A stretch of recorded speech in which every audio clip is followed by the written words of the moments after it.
ඔබ ඔබේ ජීවිතය ගැන සෑහීමකටපත් නොවන්නේ නම් ඔබ ඔබේ ජීවිතය ගැන අසතුටුයි නම් මේ වීඩියෝව අවසානය දක්වාම බලන්න. මේ කතාව ඔබේ ජීවිතය වෙනස් කරනවා නොඅනුමානයි. එකමත් එක කාලෙක හිටියා එක කපුටෙක්.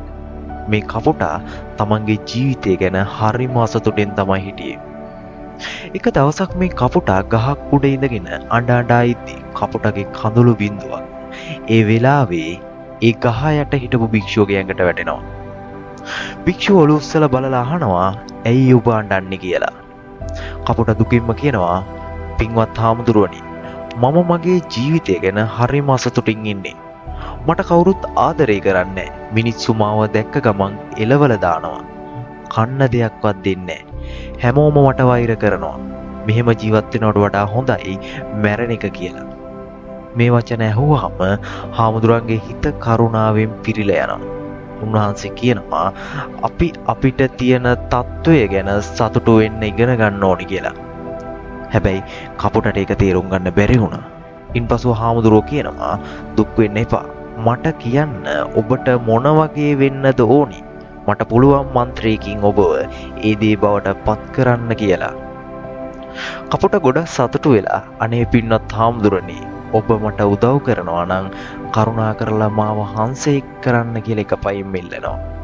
හාමුදුරුවෝ කියනවා හරි මම ඔබව හංසෙක් කරන්න. ඒත් ඊට කලින් ඔබ හංසයගෙන් ගිහිල්ලා අහන්න ඕනේ ඔහුගේ ජීවිතය ගැන සතුටින්ද ඉන්නේ කියලා. ඔබ ගිහින් ඒක දැනගෙන එන්න. එතකම් මම මෙතනම ඉන්නම් කියලා හාමුදුරුවෝ කියනවා. මේක අහපු කපුටා හරිම සතුටින් පියඹලා ගිහිල්ලා පොකුණක හිටපු හංසෙක් ගාවට යනවා. ගිහිල්ලා හම්බ වෙලා කියනවා ඔබ හරිම ලස්සනයි. කිරි වගේ සුදුයි. හැමෝම ඔබට ආදරය කරනවා. ඔබ ලෝකෙ සතුටින්ම ඉන්න කුරුල්ල වෙන්න ඇති නේද කියලා. හංසයා කියනවා නෑ මගේ යාළුවා. මම සතුටින් නෑ. ලෝකෙ කොච්චර ලස්සන වර්ණ තියෙනවද? ඒත් මට කිසිම වර්ණයක් නෑ. සුදු පාට කියන්නේ මොකුත්ම නෙවෙයි. මම හිතන්නේ ගිරව තමයි ලෝකෙ සතුටින්ම ඉන්න කුරුල්ලා. ඔහු කොච්චර වර්ණවත්ද කියලා හංසයා උත්තර දෙනවා. මේක අහපු කපුටා ඊළඟට පියාඹල යනවා ගිරවෙක් ළඟට. ගිහිල්ලා අහනවා අනේ ගිරවෝ ඔබ කොච්චර වර්ණවත්ද? කොච්චර ලස්සනද? ඔබ වෙන්න ඇති ලෝකෙ සතුටින්ම ඉන්න කුරුල්ලා කියලා. මේක අහපු ගිරව කියනවා නෑ මගේ යාළුවා. මම සතුටින් නැහැ. මිනිස්සු ගිරව්ව කූඩු වලට දාලා හදනවා. කවුරු හරි මාව අල්ලගෙන ගිහිල්ලා කූඩුවක දායි කියලා මම නිතරම බයෙන් ඉන්නේ. මම හිතන්නේ මොනරා තමයි සතුටින්ම ඉන්නේ. ඔහු මට වඩා වර්ණවත්. මේක අහපු ගිරවා ඊළඟට යන්නේ මොනරෙක්ව හොයාගෙන. ඔහු අන්තිමට සත්තු අත්තකට ගිහිල්ලා කූඩුවක දාලා හිටපු මොනරෙක්ව හම්බ වෙනවා. මොනර බලන්න දහස් ගණන් මිනිස්සු ඇවිල්ලා හිටියා. මිනිස්සු ගියාට පස්සේ කපුටා මොනර ළඟට ගිහිල්ලා කියනවා අනේ මොනරෝ ඔබ කොච්චර ලස්සනද? දහස් ගණන් මිනිස්සු ඔබව බලන්න එනවා. මාව බලන්න. මාව මිනිස්සු දැක්කහම එලවල දානවා. මම හිතන්නේ ඔබ තමයි මේ ලෝකේ ලස්සනම සතුටින්ම ඉන්න කුරුල්ලා කියලා. මොනර උත්තර දෙනවා මම හැම වෙලෙම හිතුවේ මම තමයි මේ ලෝකේ ලස්සනම සහ සතුටින්ම ඉන්න කුරුල්ලා කියලා. ඒත් මගේ ලස්සන නිසා මම මේ සත්තු අත්තට කොටු වෙලා ඉවරයි.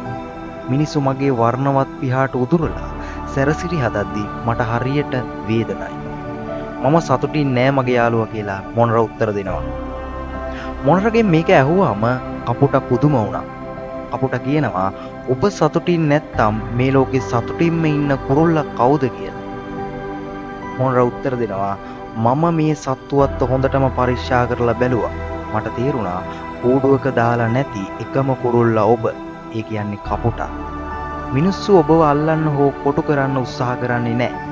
ගිය දවස් ටිකේම මම හිතුවා මම කපුටෙක් වුණා නම් මට හැමතැනම සතුටින් නිදහසේ ඉන්න තිබුණා කියලා. මේක අහපු කපුටා ආපහු අර භික්ෂුන් වහන්සේ ළඟට ආවා. මුල් වතාවට කපුටා කපුටෙක් වීම ගැන සතුටු වුණා. ඔහු කිව්වා පින්වත් හාමුදුරුවනි මට වෙන කෙනෙක් වෙන්න ඕන නෑ. මම මේ ඉන්න විදියම හොඳයි කියලා. මේ කතාවෙන් අපිට තේරෙනවා අපි හැමෝම වගේ අනවශ්‍ය විදියට අනිත් අයත් එක්ක සංසන්දනය කරලා දුක් වෙනවා කියලා. මේක තමයි අසතුටට ප්‍රධානම හේතුව. ඔබ නැති දේ ගැන බලනවා වෙනුවට ඔබට තියෙන දේ ගැන සතුටු වෙන්න පුරුදු වෙන්න. ඔබව හැම වෙලේම අනිත් අයත් එක්ක සංසන්දනය කළොත් ඔබට කවදාවත් සතුටු වෙන්න අවස්ථාවක් හම්බ වෙන්නේ නැහැ. තමන්ට තියෙන දේ ගැන සෑහීමකට පත්වෙන කෙනා තමයි මේ ලෝකේ සතුටින්ම ඉන්න කෙනා. ඒ නිසා ජීවිතේ කවදාවත් සංසන්දනය කරන්න එපා. එහෙම කළොත් ඔබ මේ ලෝකයේ දුක්ඛිතම කෙනා වෙන්න පුළුවන්.